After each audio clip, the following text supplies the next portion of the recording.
اعوذ باللہ من الشیطان الرجیم بسم اللہ الرحمن الرحیم۔ سورہ بقرہ کا مختصر تعارف۔ حوزہ علمیہ جامعہ حیدریہ عباس آباد کی جانب سے آپ کی خدمت میں پیش کیا جاتا ہے۔ عربی میں بقرہ گائے کو کہتے ہیں۔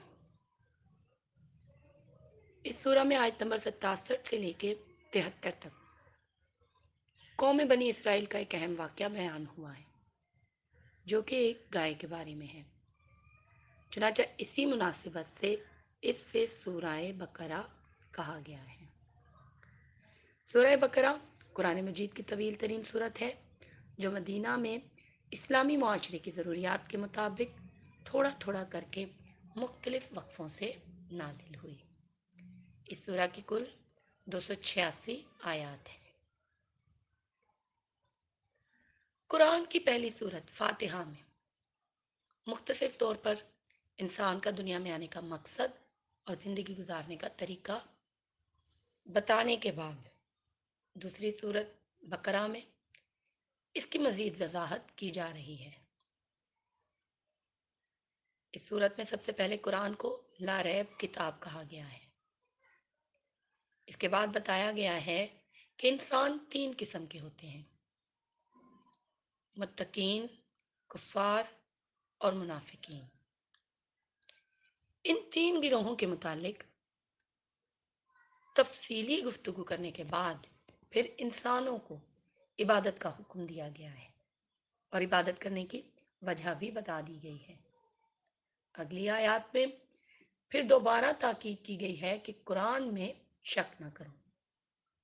اگر تمہیں یہ لگتا ہے کہ یہ انسانوں کا کلام ہے تو تم اس جیسی باتیں لکھ کر دکھاؤ۔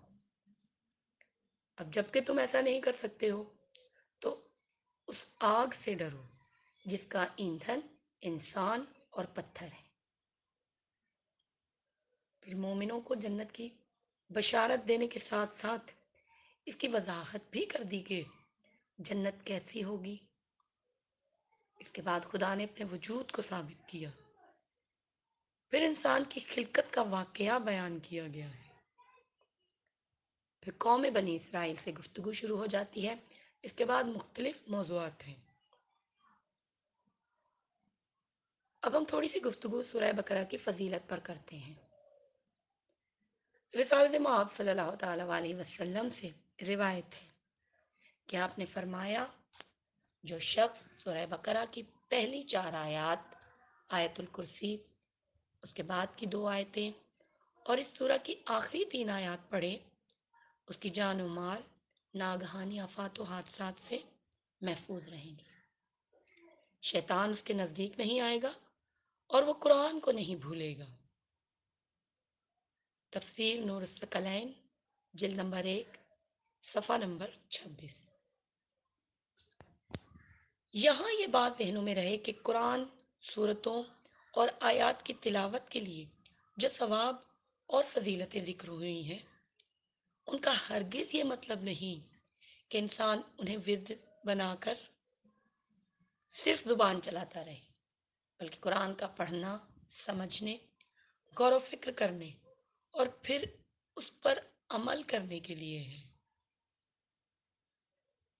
یہ درست ہے کہ قرآن کا پڑھنا ہر حال میں باعث ثواب ہے، لیکن حقیقی اور پائیدار ثواب اسی وقت ملے گا جب تلاوت سمجھنے، غور و فکر اور عمل کرنے کے لیے ہو۔